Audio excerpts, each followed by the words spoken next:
Hey there everybody, Pika here, and today is a little bit of a different video. It's not really much of a Pika talk or whatever. It's actually kind of like, I guess, sort of, not really, a mini weird podcast, I guess you can call it. I don't really know. I keep calling different names. Anyways, the point of this video is actually, Naruto is now currently 20 years old at this point, and I've kind of want to end up giving my thoughts and my feelings about how I was able to get into this particular anime.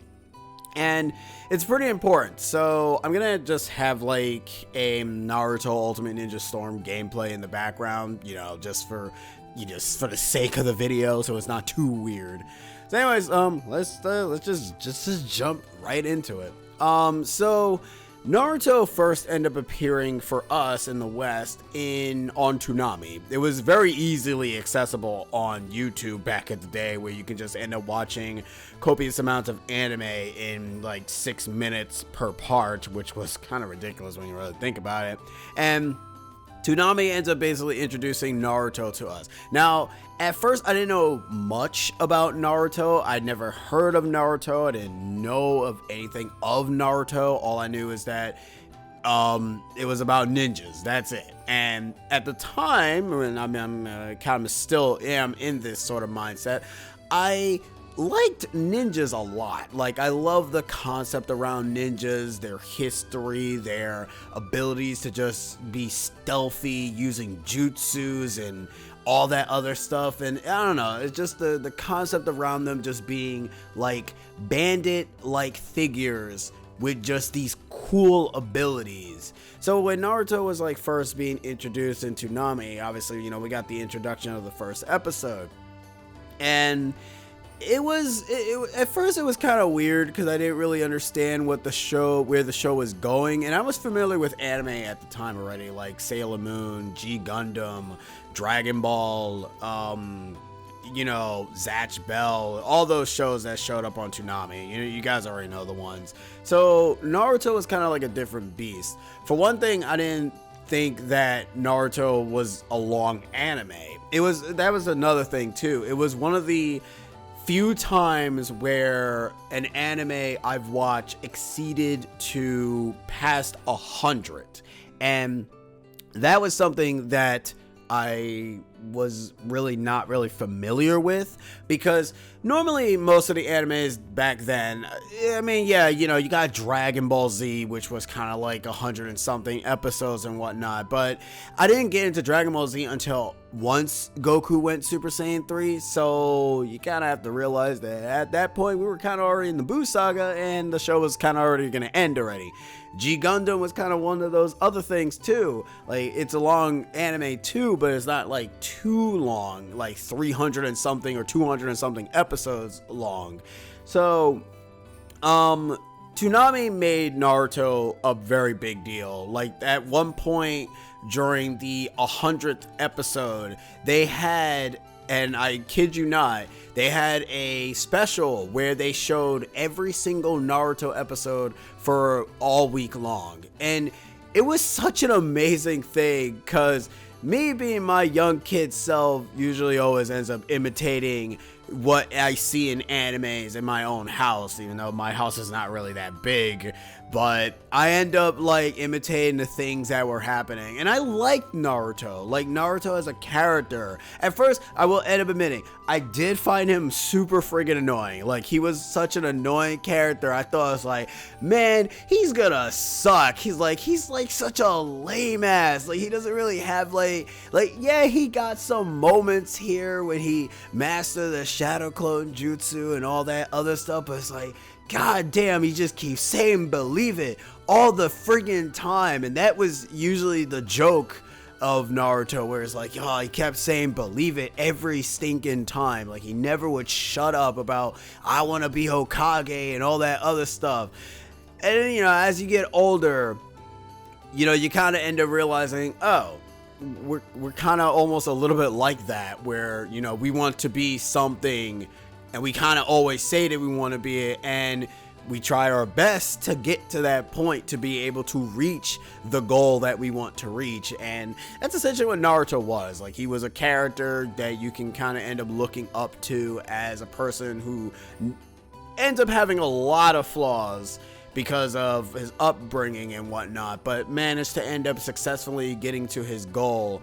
And that was such an incredible thing, to be honest. Like, you know, Naruto was the butt character to me because Sasuke, he was the character that I actually liked the most, mainly because, you know, he had the fireball jutsu, he had the Chidori, he had like the cool attacks, and the reason for that has to deal with the games. So the first Naruto game that I've ever played was on the PlayStation 2 Naruto Ultimate Ninja. I'm not sure how many people actually remember that, but yeah, Ultimate Ninja was the very first Naruto game that I've played, and the thing is that it had a lot of, you know, ultimate jutsus with it, because it's usually the ultimate techniques that you use for the characters, and Sasuke's ultimate jutsus were just visually appealing compared to Naruto.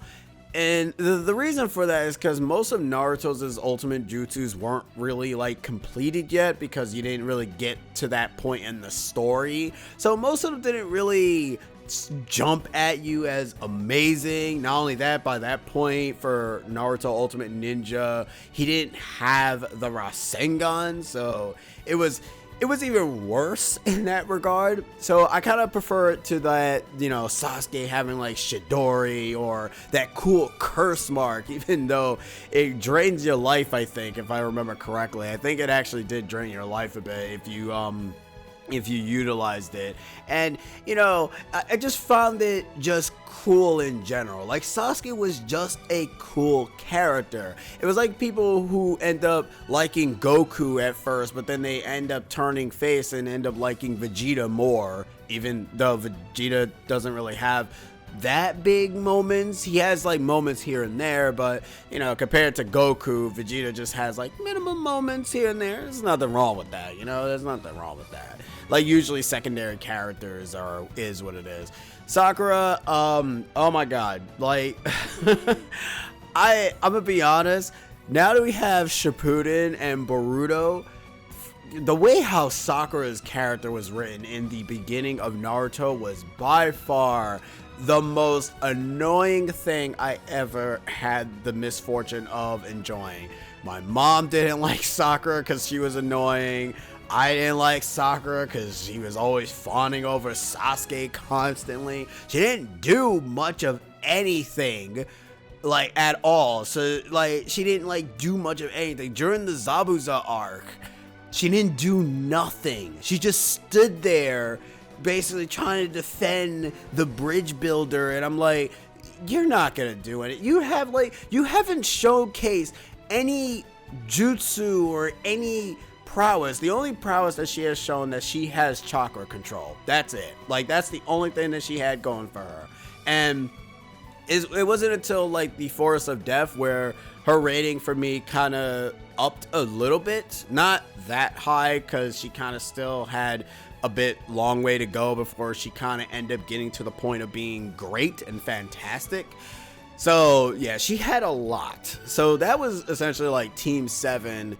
And this kind of stems from like the majority of characters, where, you know, you have Hinata, Kiba, and Shino. I didn't know what any of their characters were gonna do, because they didn't have much of anything to them. You know, you had Hinata, who shined during the Chunin exams first half, where she fought Neji, who, mind you, I didn't even think that, you know, Neji was even cool. All I know is that, you know, he had the Byakugan, which was pretty awesome to look at. But overall, he's kind of a dick. Like, obviously we know why he's a dick, but damn, my boy really just trying to kill his goddamn cousin. He just did not care. I'm like, bro, come on, man.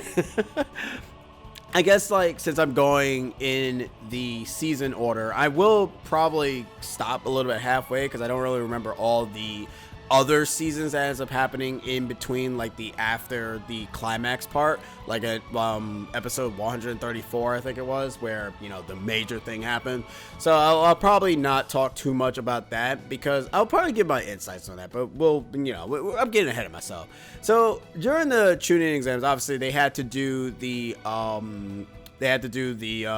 test thing, and this is kind of like, it's interesting too, because I don't even know why I even liked Hinata to begin with. Like, I guess it's because I like the shy, sweet, innocent looking character, but, you know, she also did showcase a lot of strong conviction to herself. Like, she looked up to Naruto. Yes, I will end up admitting that her shy demeanor can get a little bit tiring at times, but she does become better. Like, she does become significantly better in the later series of the show.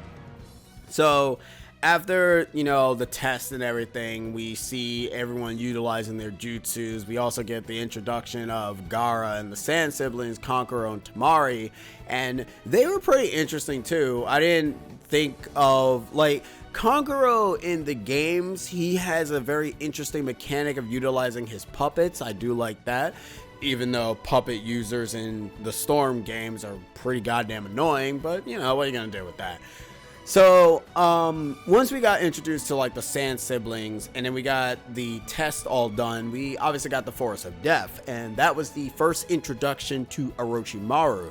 Now, Orochimaru is a pretty interesting character, to say the least. First off, my man goes through, like, different genders left and right and sideways, but the thing that ended up making me like Orochimaru today as to how he was, well, actually I should say, like, back then, it doesn't really matter whether it's like today or not today. Orochimaru was like a big deal because the way his introduction to the show was, like, very scary. Like, it was like a terrifying feeling. Like, you felt what the characters were feeling. You didn't know what this Orochimaru fellow was or what he was gonna do or whatever, and it's like, bro, I don't really understand what's your damage, but you are a creepy dude, man. Like, you got something scheming.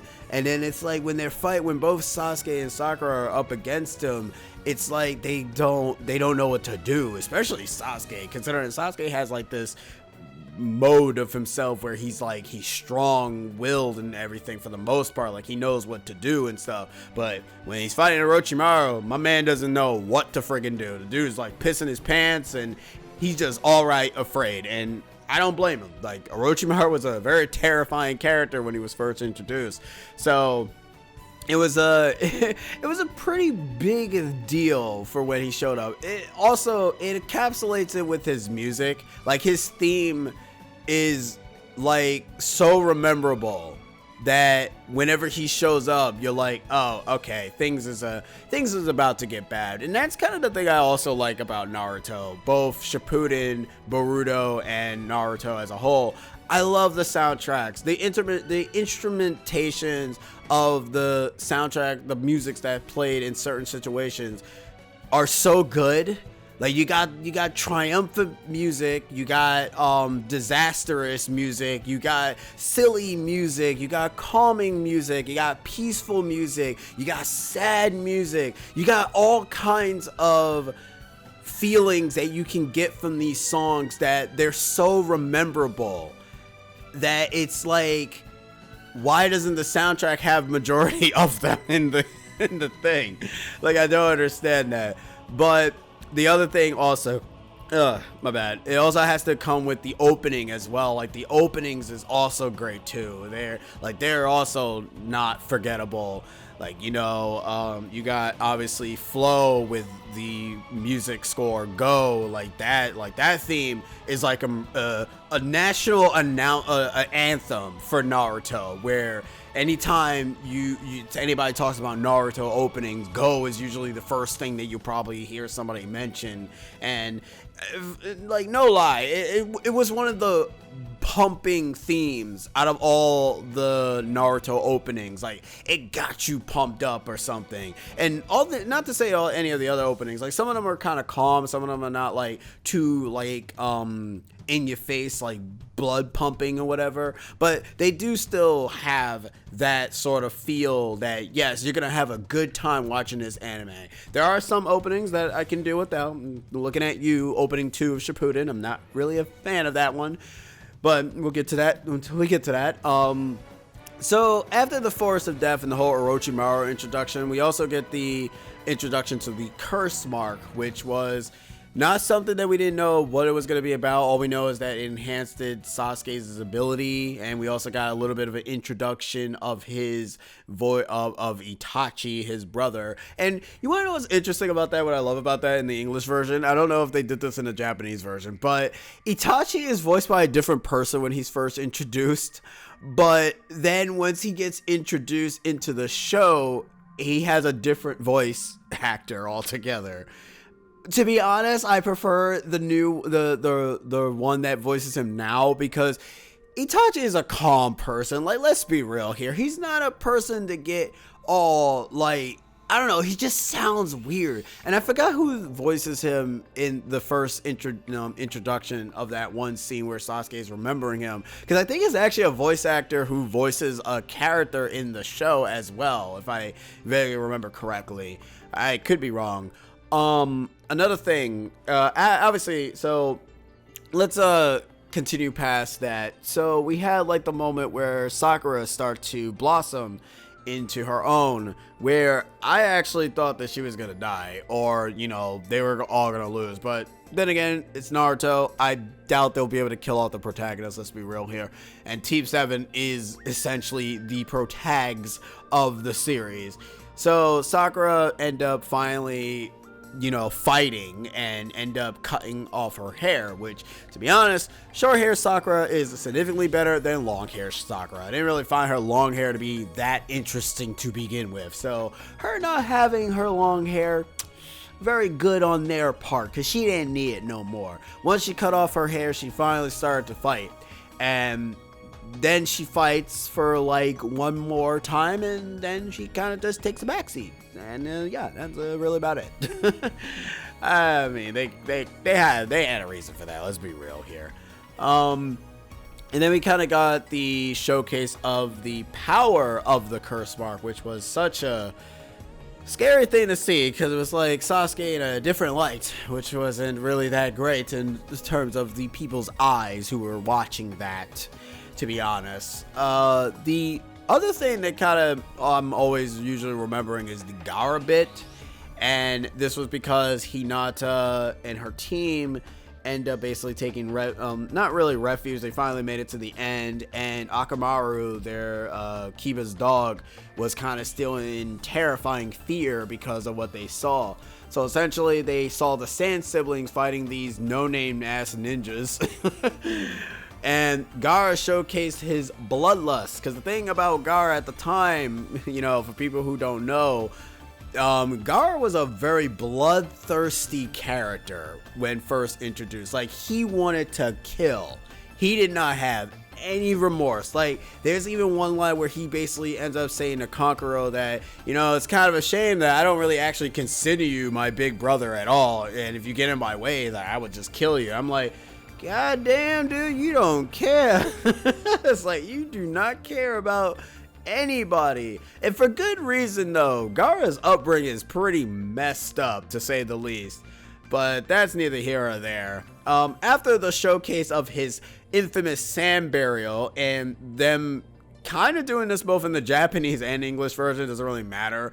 They kind of make the blood black, and I'm just like, alright, what is this, Inuyasha? Because you guys do that with Inuyasha as well. Inuyasha's, all the blood is black for some reason. And I'm just like, I guess too much blood is just too much. As there are other animes that ends up utilizing so much blood that it's like, alright, we just need like Dracula to just drink up all that blood now, don't he? But whatever. So after all of that, it all said and done, we kind of take like a little bit of a kind of filler, like, well, not really filler. we end up basically meeting up with Kabuto, who will end up having like a significant importance in the series at some point, and he essentially ends up helping Naruto and the gang to end up obtaining a scroll, because the goal was that you need a heaven and earth scroll to be able to actually participate in the Chunin exams fully. So when they finally were able to get the 2 heaven and earth scrolls later down the road, they, successfully did it. They got to the end. They were met up with Kakashi, and then they had to do a fight. And Sakura didn't mention the curse mark because Sasuke actually doesn't want anybody to know about it, even though he kind of should, because if they knew, they probably would have kicked him out.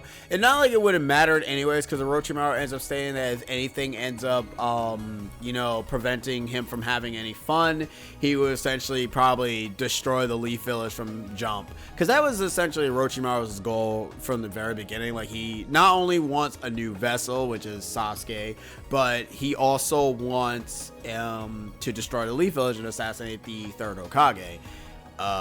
So yeah, that was a thing. We find out more about that later, obviously, but until then, the Chunin exams, the preliminary rounds ends up starting, and this is kind of where we kind of showcase most of the characters, the side characters' powers and whatnot. We get to see Lee's full power.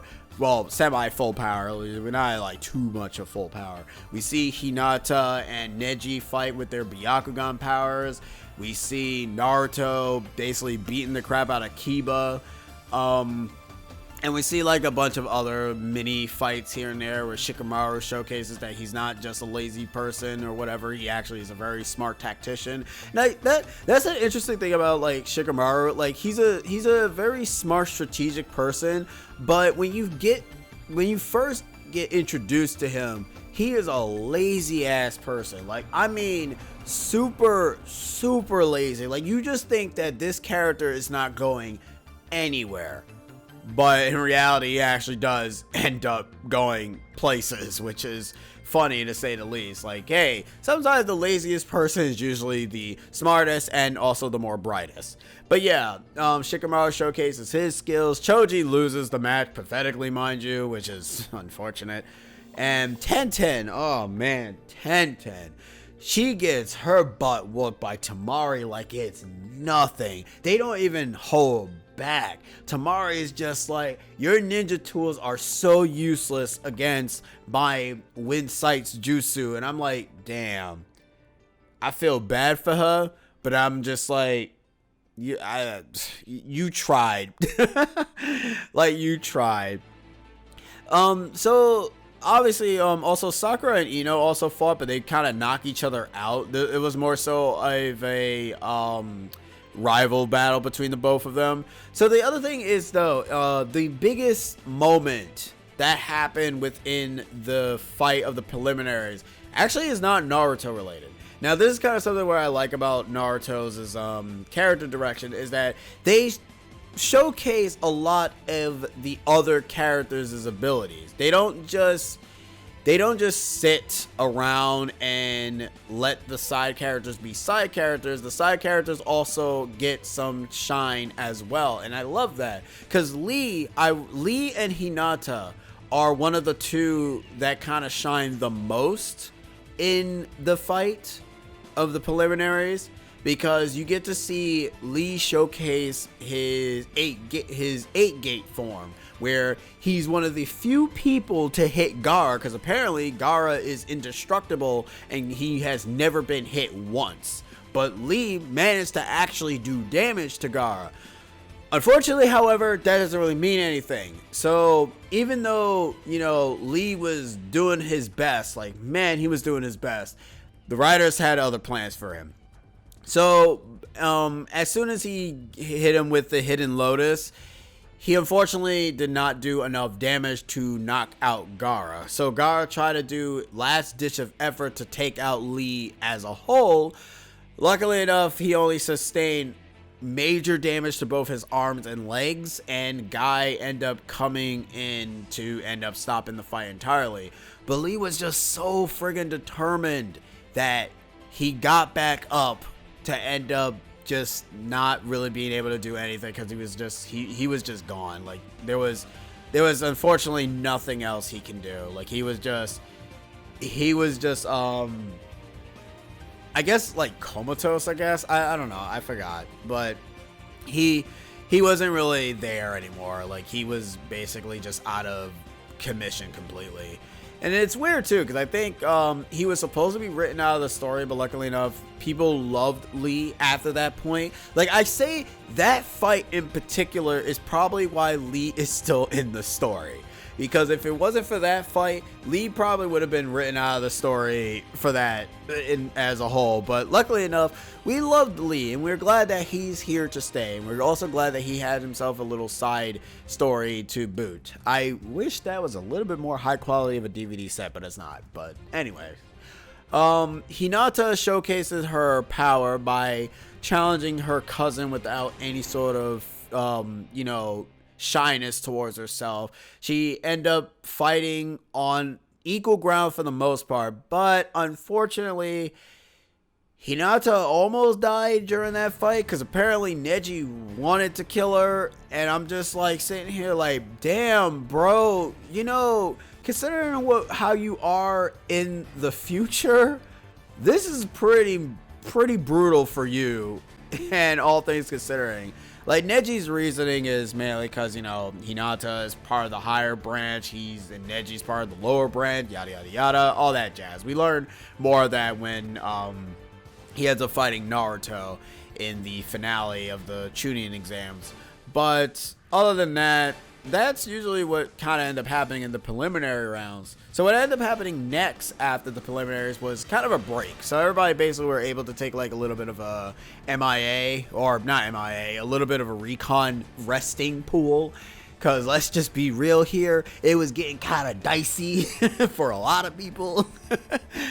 So Naruto and all of his friends were able to take a break until the finale ended up starting, and that's when we get introduced to another character, Jiraiya. Now, Jiraiya was a interesting character, was another character who was kind of like a silly person too. Why was Jiraiya here? Well, his reasoning is that he kinda didn't want to train Naruto, but in reality, he was gonna train Naruto if he was willing to have, So I think with Jiraiya, I think like he wanted to see if Naruto really wanted to be trained. So he kind of did a lot of stupid things to make it seem like that he did not want to train Naruto at all. But in reality, he did. But he wanted to see if Naruto was willing to go through all the crap that he made him do to just be trained. Because he wasn't going to just train just a lazy character. And I don't blame him. Like, in all honesty, I would not have blamed him. So after all that was said and done, Jiraiya also unsealed the sealing jutsu that Orochimaru put in the Forest of Death on Naruto that sealed the Nine-Tailed Fox's chakra. So obviously, for those who don't know, Naruto was born with the Nine-Tailed Fox inside him, mainly because the fourth Hokage, after the attack on the village, when the Nine-Tailed Fox attacked, he was attacking the village, the fourth Hokage decided to seal the Nine-Tailed Fox inside Naruto. Why did he seal it inside Naruto? You'll find out in Shippuden. But other than that, so yeah, Naruto has like this beast inside him, and they kind of end up sharing a lot of they share some tea and a lot of conversations, and the Nine-Tailed Fox really just wanted to eat Naruto. That's literally all it was. Like, he just really just wanted to consume him. But luckily enough, the thing is that when Naruto has the capabilities of having both his blue and red chakra, he has the capabilities of having astounding, incredible abilities. It's great. It's nice. It's a nice feeling, I have to say. So during that time and everything, Naruto is essentially learning how to use summoning jutsus, and what better way is to learn how summoning contracts work, where you basically sign a contract in blood and it allows you to summon any sort of particular creature from some random worldly place. And Naruto's summon is a toad, because Jiraiya is otherwise known as the sage toad. I was gonna say the mountain is the mountain. Yeah, it's the mountain sage toad. I think it is, because the place that the toads come from are Mount Miyaboku, if I remember correctly. So there's that. After learning the summoning jutsu, the finale of the finals of the Chunin exam start. And this is kind of where we end up getting introduced to like a lot of people's new abilities, such as, you know, Naruto being able to channel the Nine Tails chakra without going into the Nine Tails form. And we, you know, see Sasuke's new ability. We get Shikamaru's give up ability, or his, I want to say, his quote unquote flirtatious against Tamari, all things considering. So there's also that too. So one of the things that was kind of like the hypest was the fight between Gaara and Sasuke. So Sasuke obviously learned a new ability thanks to Kakashi, and Kakashi basically said, you know, me and Sasuke are kind of alike, mainly aka, you know, the Sharingan. We both have the Sharingan and whatever. So he decided to teach him his ability, Lightning Blade, which Sasuke renamed it Chidori. Well, I should say Kakashi kind of renamed it Chidori. Like, mind you, yeah, it's called Lightning Blade originally, but I think Kakashi back then used to call it Chidori. I don't know why he calls it Lightning Blade now, but I think it used to originally be called Chidori. But whatever. Anyways, the point is, Sasuke utilizes Chidori against Gaara, and this kind of flips out. This makes Gaara flip the hell out, because he maybe has gotten hit by Lee, but he has never bled. Like, his body has never bled. So when he bled, he freaked out. Like, he was just screaming, and both, like, Kankuro was like, oh no, like that's not good. And I'm like, what's the big deal? He's bleeding. It's like, oh, he never experienced damage before. I'm like, oh, okay, that makes a little bit more sense, I guess. Because interestingly enough, Gaara was kind of in like a cocoon form, which he was essentially trying to transform into a beast like monster, which Sasuke was able to see for the most part. And, you know, we had to stop that. We couldn't let that happen. That was gonna be kind of gross. During this time when things are getting a little bit foobar, Orochimaru executes his plan, and then he starts to have the village get attacked. So he ends up doing the invasion that he wanted to do, which he had enough followers. At first, he didn't want to do it because he didn't have enough people to end up executing the plan. But now that he did have enough people, he decided to go ahead and let his plan go into fruition. So he captures he captures the third Hokage. The village gets attacked by giant snakes. Everyone ends up scattering and defending the people of the village from the Sand Ninjas, because the Sand Ninjas are the ones that are trying to invade or whatever. And there is a reason for that, but you don't really find that out fully until like way later down the road. And at that point, it really doesn't really matter if thinking on it now. But during all that, Naruto, Sakura, Sasuke, mainly most of them ends up going after Gaara to stop him, because Gaara is kind of the central weapon to be utilized to destroy the village. But luckily enough, you know, with Naruto and his friends on the helm, they will end up stopping Gaara entirely. Thank God for that. Meanwhile, Sarutobi Sensei, the third Hokage, is up against one of his colleagues, because Orochimaru is actually one of his students. And this kind of puts Sarutobi into a sad state for the most part. But my man, like, I thought he was an old dude. I thought he couldn't fight. But even this old man can scrap. And he scrapped. He basically said, nah, this is my village, my home, we about to throw down. And what's interesting, what I love about the Orochimaru and Sarutobi fight is that we also get the introduction of the first and second Hokage, which they don't say. I don't think they say their names. I want to say they probably do, but we have Tobirama and Hashirama, the first and second Hokage. Hashirama being the first, Tobirama being the second. And Tobirami, or is that I think it's Tobirami, I think his name was. I know Hashirama is easier for me to remember for some sad ass reason. But yeah, the point is that these two are obviously badass Hokages, but it don't matter. The third Hokage ends up still putting up a goddamn fight against these two. And he ends up summoning his monkey friend that ends up kicking their asses without any friggin' issues. And I swear to you, I keep thinking that Sarutobi was going to be unbeatable, but unfortunately, that's not really the case. Meanwhile, during all that's happening, because there's like two fights happening, there's the Gaara fight and then there's the Orochimaru fight. Naruto and the rest of them are essentially fighting Gaara. Sasuke is losing, sadly. Sakura ends up getting captured by Gaara, but luckily enough, Naruto ends up doing what Naruto does and ends up managing to defeat Gaara by not only, you know, summoning the great mighty toad, because the thing is, what's also, it's interesting because Naruto actually summons like two toads. He summoned Gamatatsu, and obviously his father is Gamabota.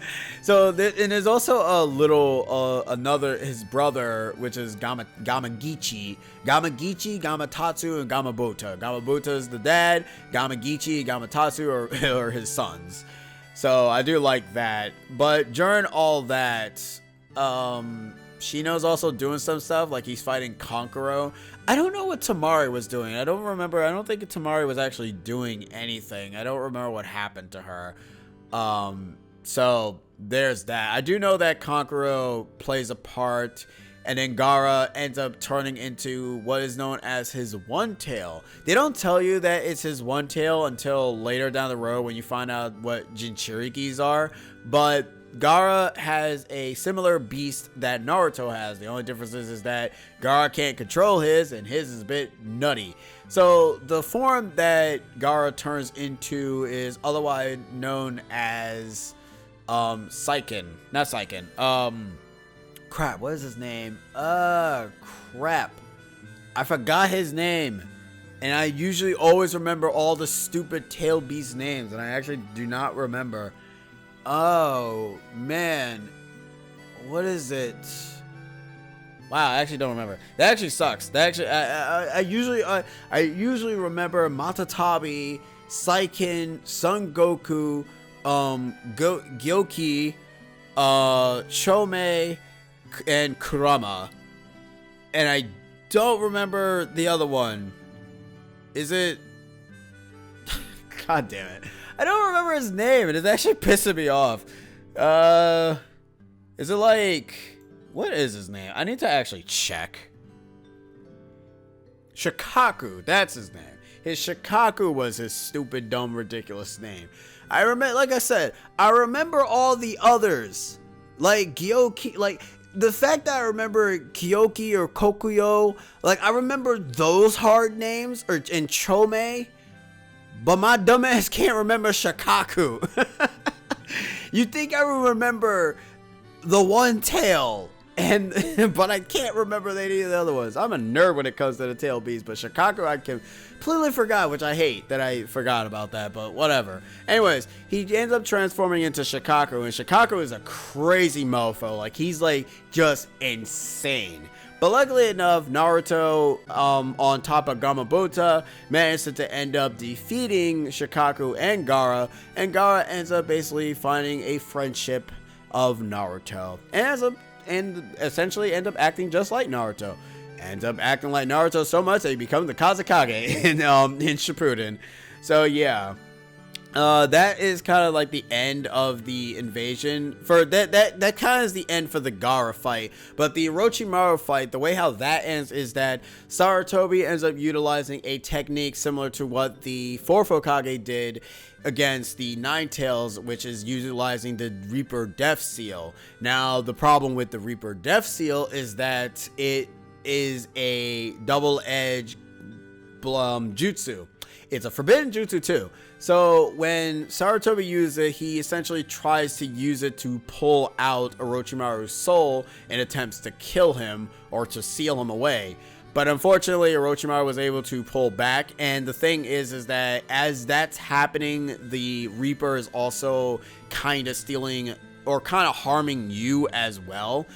So without making it too much of a big deal for him, Sarutobi just decided to cut off Orochimaru's arm so that way he's unable to use any jutsus anymore. Unfortunately, that also causes Sarutobi to die. Now, the thing that Naruto usually always does, and I do like this, is that every time a character dies, like an important character die, they always have this grade filter that kind of showcases, like, the character's mourning a death of a character. And I do like that. There's like certain particular lightings that they utilize to emphasize a mourn for a particular character. And I do appreciate that. It's actually a pretty well done thing for them to do. So after all of that is said and done, Sasuke is a little bit jealous and shocked that Naruto was able to beat Gaara and he wasn't able to do anything with his dinky ass Chidori. So this kind of ends up angering Sasuke just a tiny bit, not too much, just a tiny bit. He's not too angry yet. So after that, you're probably wondering, like, where did they go? So Kakashi, Kurenai, and Asuma ends up running into Itachi and Kisame. Yeah, they run into people who are otherwise known as the organization Akatsuki. And Itachi, being a person who used to live in the city, is not supposed to be here. So Kakashi, Kurenai, and Asuma ends up fighting Itachi. Unfortunately, it goes south fast. Kakashi ends up mentioning to Kurenai and Asuma to look away from Itachi because Itachi has the capabilities of utilizing an ability known as Tsukiyomi. Now, it's similar to a genjutsu, but the thing about this genjutsu that makes it more dangerous than other genjutsus is that you will essentially feel it, and it can last forever, or 72 hours according to Itachi. And this is what happens to Kakashi, is that he gets caught in the Tsukiyomi, and Kakashi just gets stabbed for like 72 hours. Mind you, it's shorter than that in the anime because we don't really have 72 hours. But in all honesty, it's really happening. It's damaging him completely to the point that he becomes comatose for like a very long time. Like it really does a massive damage to him. But luckily enough, Guy ends up showcasing his powers as well by having the capabilities of being resistant to the visual prowess. It's mainly because he fought Kakashi many of times, since Kakashi has the Sharingan for himself as well. So it makes it a little bit easier for Guy to be able to be immune to the visual prowess of Itachi. Thank God too, because it would suck if he wasn't. So after all of that is said and done, we end up putting Kakashi in the hospital, and Naruto and Jiraiya go to a village that's off in the distance somewhere where they'll meet a healer. And this is kind of the introduction where we get introduced to medical ninjutsu, which is something that we didn't really have in the beginning. None of them had medical ninjutsu prowesses for some dumb reason. I don't understand. But whatever. So once we're able to go there, we end up getting introduced to Tsunade, which is she's a very, very developed character. I will end up admitting she was kind of like, I know a lot of people have seen animes before, but I'm gonna be real with you. Tsunade was kind of the very first character where I was like, God damn, Alright. But luckily enough, Tsunade was not just a character for just her chest alone. She was actually a pretty goddamn strong character. She did fear blood, however, and it's a bit of a sad, ironic thing for her, because she's supposed to be a medical ninja, but she's also afraid of blood. And the reason for that is because of two characters that she cared about, her beloved and her brother, she cared about died, and she wasn't able to save them, which is unfortunate. And since she wasn't able to save them, they kind of end up scarring her for a bit in terms of being a medical ninjutsu. Being a medical ninja. So she kind of ends up having this whole fear that when blood gets splattered on her, she's reminded of the days of what happened to her beloved and what happened to her brother. And she's kind of also feeling that way towards Naruto as well, because, you know, obviously Naruto is young, and she kind of thought that, you know, he was going to throw his life away and everything. Another thing that also happened is that during this time, Jiraiya is teaching Naruto a new technique, which is otherwise known as the Rasengan. Now, I think there were like 3 steps to this that he had to go through. He had to end up popping a water balloon, then he had to pop a rubber balloon, and he also had to end up mixing those 2 types of things together to be able to successfully use the Rasengan. He did it eventually, and apparently, you know, we had to find out that the Rasengan is a technique that the 4th Hokage invented. You know, it's not if you kind of look a little bit further back, but yes, it's a technique that the 4th Hokage invented. And yeah, so Naruto obviously ends up mastering it when he ends up utilizing it against Kabuto, because oh my god, shock, Kabuto's evil. Anyways, during the fight, we end up finding out that both Jiraiya, Tsunade, and also Orochimaru, they hold a title called the Legendary Sannin, which basically means very legendary, super powerful ninjas back in the day of the war. And you find out about how they were able to get said title. Not now, obviously, you're not gonna really know. There's a lot of questions that you do end up getting that do get answered in Shippuden, which is really good. That's the reason why Shippuden goes up for 500 episodes. Oh my god. So there's a lot of that happening. Meanwhile, after the whole battle with the legendary Sannins and Naruto learning the Rasengan, Tsunade decides to actually come back to the village to end up becoming the next Hokage. Because since Sarutobi is gone, they kind of needed another Hokage. They were kind of Hokage-less. So Tsunade decides to become the 5th Hokage. And she's actually one of the first female Hokages in their village, I think. Yeah, I think she's like the only female Hokage in their village now that I think about it. But yeah, Tsunade ends up becoming the 5th Hokage. Konohamaru didn't really like that much because, you know, it was kind of messed up for them to just replace his grandfather, which, you know, is very understandable. Like, that's a very understandable reaction, to be honest. But eventually, Konohamaru ends up warming up to Tsunade, and, you know, Tsunade finally takes her seat into the Hokage role. After that, she also revives Kakashi. She mentioned that Lee will have to undergo a massive surgery if he wants to end up being a ninja again. But the problem is that the procedure could fail. And if it fails, Lee will no longer be a ninja anymore, and he will have to give up his dream, which would have sucked, to be honest. And I think that surgery probably was going to previously fail until Lee got some big ass brownie points. So yeah, luckily enough, we love Lee enough that they didn't decide to just kick him out of the story.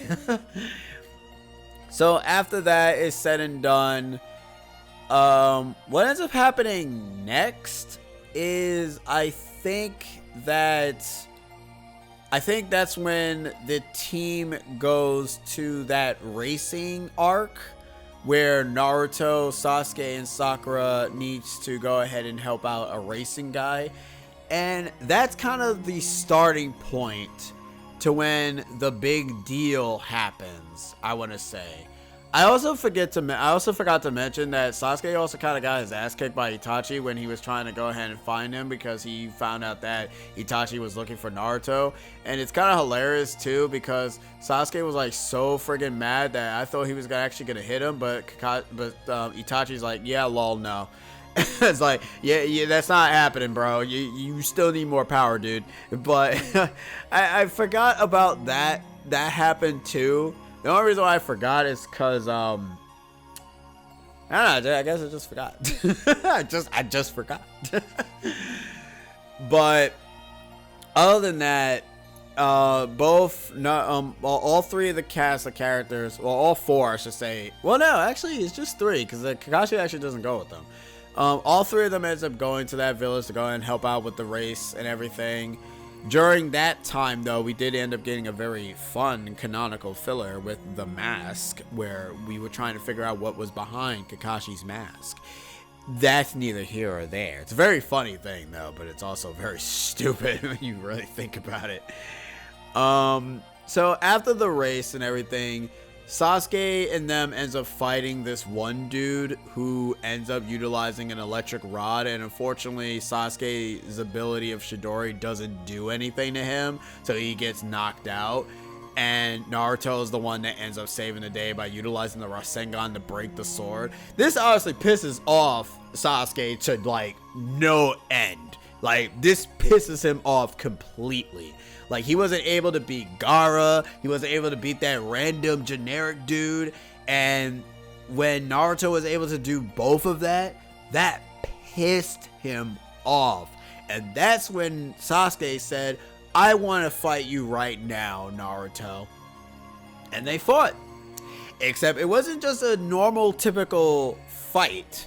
Like, you know, a typical sparring match. No, it was a for serious sparring match. Because it started to get a little bit real. Like, Sakura was kind of like, seeing it too. Like, wait, this is not becoming a typical sparring match. This is becoming like a very, very real match. To the point that both of them were utilizing their signature moves, Chidori and Rasengan.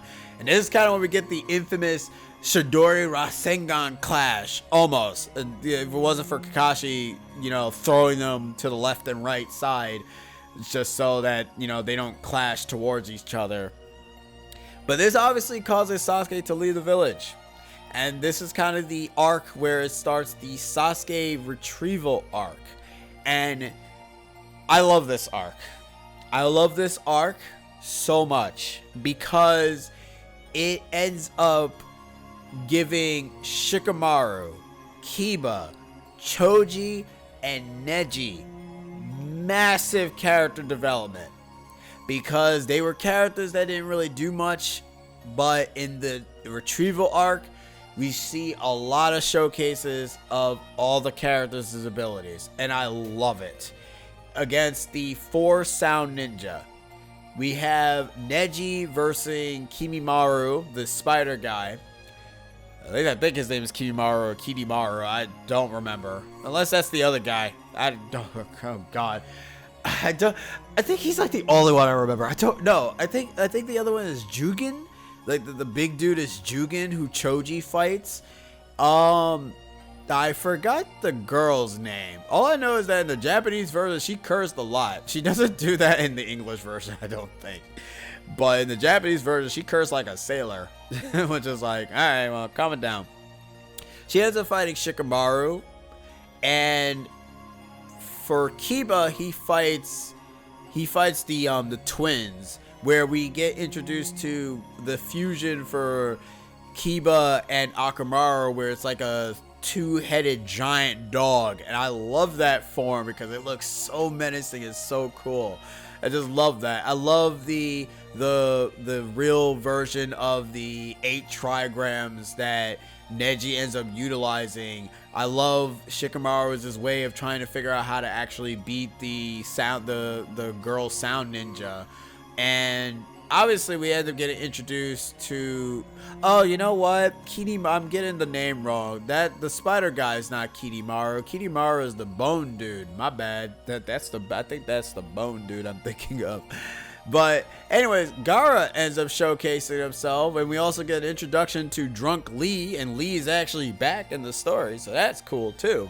Meanwhile, Naruto is actually chasing after Sasuke, because by this point, so real fast, the Sound Ninjas ends up basically convincing Sasuke to come along with him, and ends up giving him the level 2 version of the curse mark, and this allows Sasuke to finally end up transforming into his level 2 transformation with the whole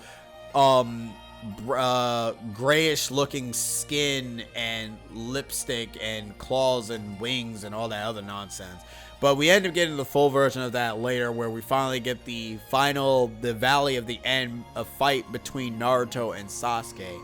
And this fight is such a big deal that, mind you, this is not the first time where they changed the animation, but this is kind of such a very important part to the story, because this is kind of the thing that causes the setting of Shippuden to take place. Because after the Naruto and Sasuke fight, Naruto actually leaves the village immediately in the manga. But in the show, it kind of continued further to end up kind of like showcasing bits of what the characters start to do during like the whole trying to find information for Sasuke and the like. And obviously you could probably say like, oh, you could just stop at 134. But in all honesty, you kind of could continue. And that's the thing that a lot of people complain about with Naruto, is that, oh, it has a lot of filler. But here's the thing. All animes have filler. And obviously not as massive filler, but the thing is, you have to also realize that filler gives you reasons to care about characters. Like if you play like an RPG, would you like your side characters to have some sort of development, or would you just want them to just be a whetstone where they have like no significance to nothing? Like me personally, I would rather have my characters have like importance to the story, and I want to see more of them rather than the main characters, because we will see the main characters here and there. They'll get their development. They kind of have to. They're kind of forced to be honest, because they're main characters. But the side characters, if you kind of cut out all the filler, you wouldn't even know what the characters deal with their personalities, or why they're likable to begin with. And that's what I feel with the last few episodes of Naruto, is that they give you an introduction to, Naruto kind of being slightly smitten by Hinata's power. We get introduced to the Curry of Life, which is a stupid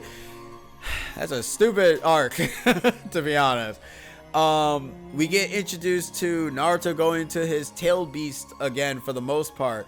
But other than that, I'm getting ahead of myself. So the thing that made the Naruto and Sasuke fight such a massive big deal, we get introduced to Naruto's one-tailed beast form.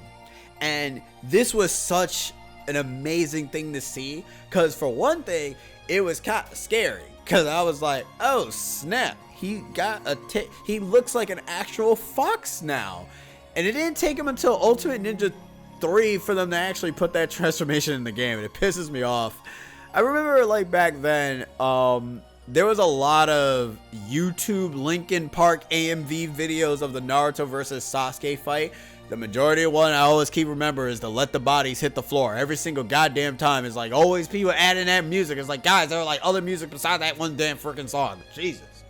But no, like a lot of people used to mix in a lot of AMV videos with the Naruto versus Sasuke fight, and that's kind of where I was sort of introduced to that fight, because that fight didn't air in English yet. It took them a bit, obviously, because they kind of did a little bit of a dragging on for the most part, which I can understand why, because it was like after episode 100, you got like what, 34 episodes left for the main series to finish, so there's that. So when that was flowing around, I saw like the the Japanese version of the fight and everything, and it was obviously an AMV. And what's also interesting too, I think by that point, since we obviously got Naruto late and Naruto was already around since 1999, I didn't know about Shippuden. So there was a time where I was in middle school where a few kids were on the computer and I saw the fight between Sakura and Sazori. Now, this is pretty interesting because I actually didn't like Shippuden. I thought the characters growing up was stupid. I actually legit thought that the characters growing up were stupid. Sakura actually being useful was stupid. I was like, Sakura being useful? That don't look right. So I actually like discredited. I didn't like Shippuden at all. And in my head, I'm like, what the hell is wrong with me? I think at that point, I didn't know what Shippuden was.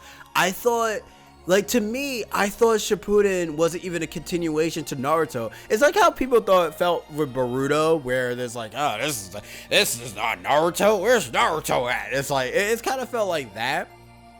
But it was more so me just being dumb.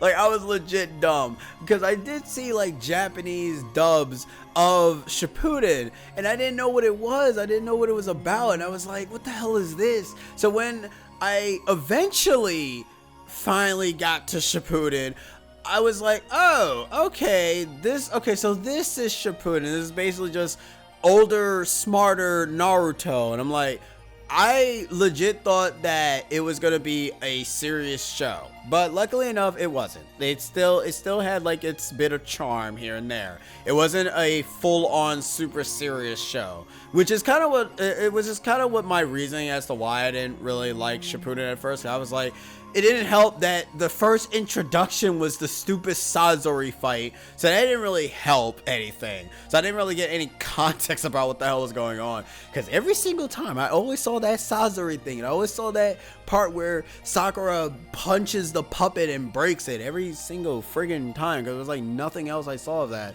So I was like, okay, whatever. I guess there's like nothing else in the grand scheme of things, I guess.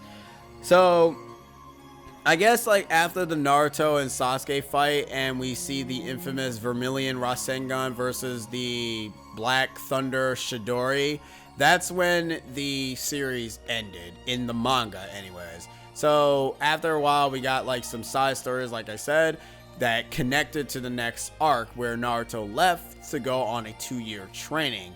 After those 2 years was up, Naruto returned back into Naruto Shippuden, which came out in 2007 and ended in 2017. I didn't know that. That was like, wow, that only ended in 10 years. That's not that bad, in all things considering. So Naruto Shippuden was the full starting point of when the series started to become a bigger part to me. And I was dedicated to Naruto as a whole, as a character, as a series, as everything. I wanted to see what every single character looked like when they were older. Obviously, we had the Gaara retrieval thing. We got the introduction to the Akatsuki more, where we got introduction to Deidara, Sazori, Pain, Nagato, Konan, Obito, Tobi, Itachi, Kisame. We get like the full smorgasbord of a lot of dudes. Kakuzu, Hidan, like we just get everything. And the thing that I loved about Shippuden was the scenes, the action scenes. Like the fights, I will end up admitting, did take a bit to get to, but when they got to the fights, we got some fights. And there's a lot of moments, and unfortunately I will say this, I dropped out of the anime once we got to, I forgot where I stopped at the anime, because I do remember I did stop at some point, and I just decided to say screw it and just play the games. Because one of the things I would say, even though it does end up cutting out some bits here and there, My way of digesting Naruto Shippuden was through the Storm 2, 3, and 4 games. And the reason for that is mainly because they kind of took forever to kind of end up showcasing episodes, so I kind of got tired of it. But the games were a very, very wonderful substitute to watching the anime. And the reason why I say that is because Storm 2, so Storm 1 is weird because they don't really go through the Zabuza arc for some random ass reason. I don't know why. But Storm 2 ends up going through the Gaara retrieval arc all the way up to the Pain arc. Storm 3 goes all the way up, ends up continuing from the Pain arc all the way up to the fake Fourth Great Ninja War. And the reason why I say it's fake is because they quote unquote win that fight when they're not supposed to win, because they don't win that battle at all. So there's that. Or because the reason why they had to do that was because the manga didn't finish and they didn't really have an ending to that part, so the game had to figure out some way to end the game, because you couldn't really leave it off of a cliffhanger. Even though, if I'm being perfectly honest, they probably could have just did that, but I guess it would have been kind of awkward to be having the end credits at a freaking cliffhanger. They could have did that, to be honest. I don't know why. To me, they probably could have actually did that. And what's funny too is that the game that kind of ends up continuing part way to the Storm 4 was actually Storm Revolution, because Storm Revolution had a story mode where when you finish the final story, it ends up having both Naruto and the Ninja Alliance looking over at Obito and the rest of them, and I'm just like, yeah, okay, whatever, I guess. And then Storm 4 obviously is the ending, where it continues from the Fourth Great Ninja War all the way up to the ending of the final battle between Naruto and Sasuke. So the reasoning as to why I stopped it, unfortunately, like, I know I just, criticize people for not liking the fillers and whatnot, but it actually does have something to do with the fillers. I end up falling out on the show because it was also hard to find, because it wasn't easy to just watch Naruto, because by that point there was, I don't think Crunchyroll was a thing for me back then, and if it was, I didn't have like any sort of income to even be signing up for that site to begin with, so I didn't really watch the show anymore, and I wanted it to be in English more so in Japanese, so that was also another excuse as to why I fell off. Like, most of it was filler, accessibility, and English dub. Like, that's literally the three reasons as to why I decided to play the games instead, because the games was, especially Storm 4, because Storm 4 finished the story while the other one was just in filler hell because of what happened in the show. So that is legit my reasoning as to why I did not watch Shippuden all the way through.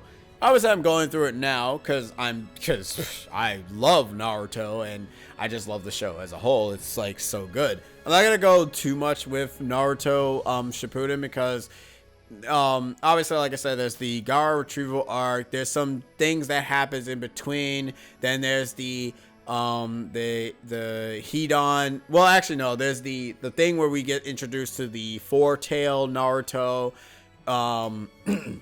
Then there's the part where we finally see Sasuke end up leaving and he ends up killing Orochimaru and basically fighting Deidara. He ends up fighting his brother. He fights his brother. We get the introduction to Susanoo and all that other stuff. So we get a lot of moments, and one of my biggest moments that I will always remember is both Naruto and finally we learn the name of the Nine Tails, which is Kurama. Kurama being the tail beast that was been inside Naruto for days on end. And I love that because I love that the both of them finally finally synced up together, and it took them that long for them to talk, but that's fine because all the other Tailed Beast members say the same thing, that it took us a bit because we resented them until we learned their names and actually became friends with them, hence the reason why we can transform into them without any issues. So I'm like, okay, whatever, I guess. It's like, part of me is like thinking, it's like, you guys couldn't just talk to them? It's like, do you blame us for not talking to them? Really? We were forced to have these damn things inside us. Alright, that's fair enough. And yeah, that is actually relatively true. Like, all of them were forced to have these tailed beasts inside them. That they didn't ask for this. So, the history of the tailed beast was that they were basically a fusion of the 10-tail, where the Sage of Six Paths splitted them together, creating Shikaku, which is the 1-tail, Matatabi, which is the 2-tail, Gyoki, which is the 3rd tail, Son Goku, which is the 4th tail, Kokuyo, which is the 5th tail, Saiken, which is the 6th tail, Chome, which is the 8th tail. Oh wait, no, I said Gyoki. I mean, no, I'm dumb. God damn it. And I can't even correct myself because I'm too far in. Isubu is the 3rd tail. Isubu is the 3rd tail. Gyoki, or however you pronounce it, I don't really remember how to pronounce it. I know it's a G, is the 8th tail. I am so sorry. I'm a fake-tailed fan. And Kurama is the 9th tail. I interchange between 2 aquatic animals, mind you, an octopus and a turtle. I apologize. Oh my god, I knew I was wrong on something. Oh my god. But yeah, these 9-tailed beasts were basically split apart thanks to the Sage of Six Paths. And Kurama was the angriest one of them all. Shikaku is the crazy one, and I think the rest of them are pretty just Gucci in the Minucci. So, yeah.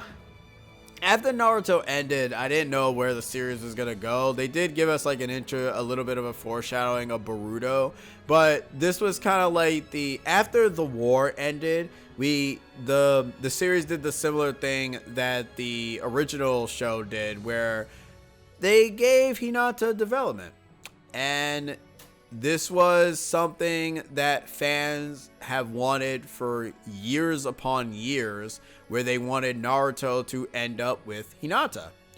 And that is essentially what the last Naruto movie is about, where Naruto and Hinata finally ends up, talking and rekindling and all that other nonsense that ends up happening. And I like it. Am I mad that they changed how they met?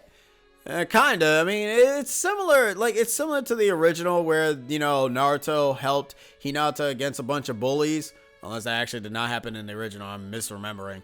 Long story short, Hinata essentially was being bullied by a bunch of kids, and Naruto helped out to some extent.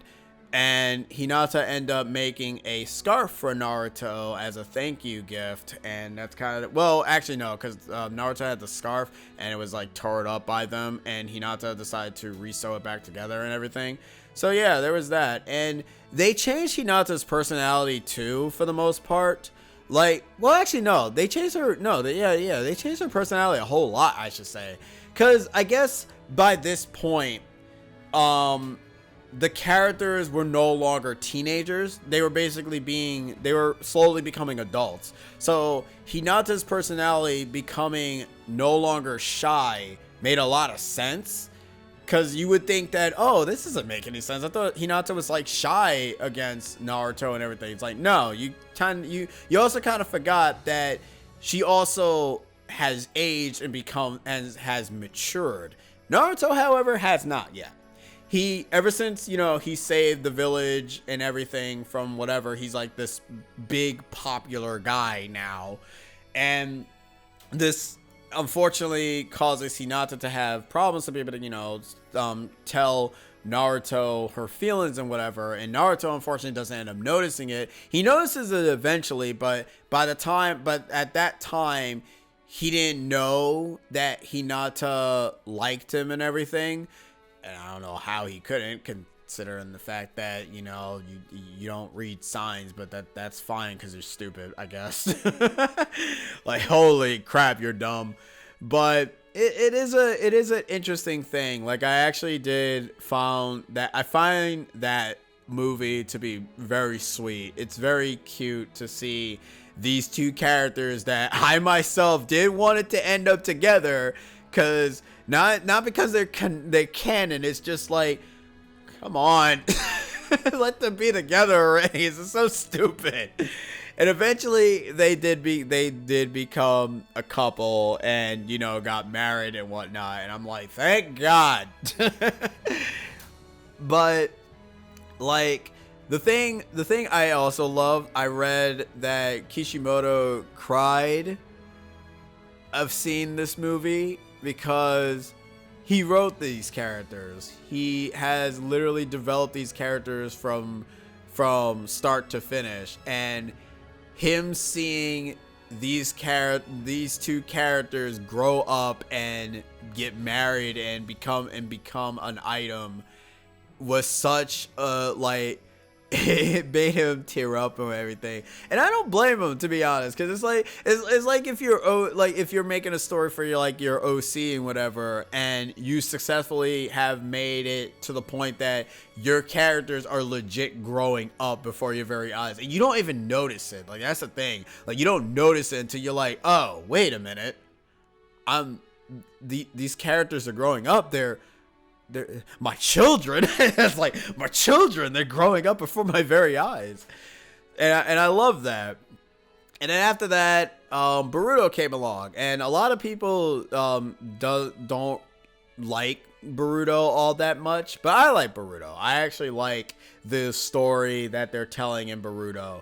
I like the stuff that's happening in Boruto. I'm wondering what's gonna happen in Boruto, because, you know, with Boruto, I'm a bit blind, and I'm hoping that they do this. They don't have to do this. They're probably not going to do this. I hope a Storm like Boruto game exists, because I want to see what they will do for those fight scenes for Boruto, because there's a lot of fights that I would not mind to see, like Sarada, Misaki, and Boruto doing those major fights, especially what they're fighting now. It's like, come on, I want to see that. And hell, I want to be able to play as adult parental versions of Sasuke, Sakura, Hinata, Ino, and Ted, and Rock Lee, and all of them. That'd be great.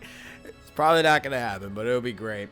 But yeah, overall, I know I kind of I don't know if I ranted on or whatever.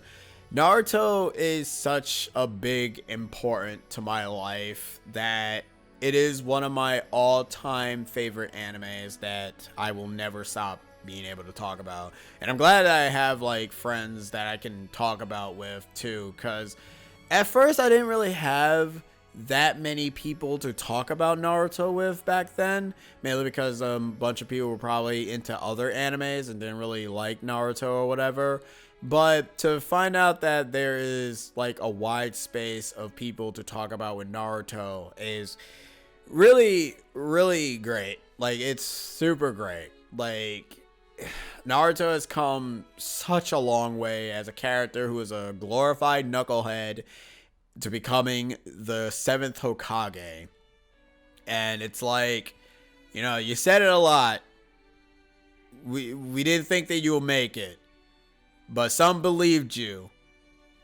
And we stuck by you for a long ass time. I want to say we stuck with you for 720 episodes.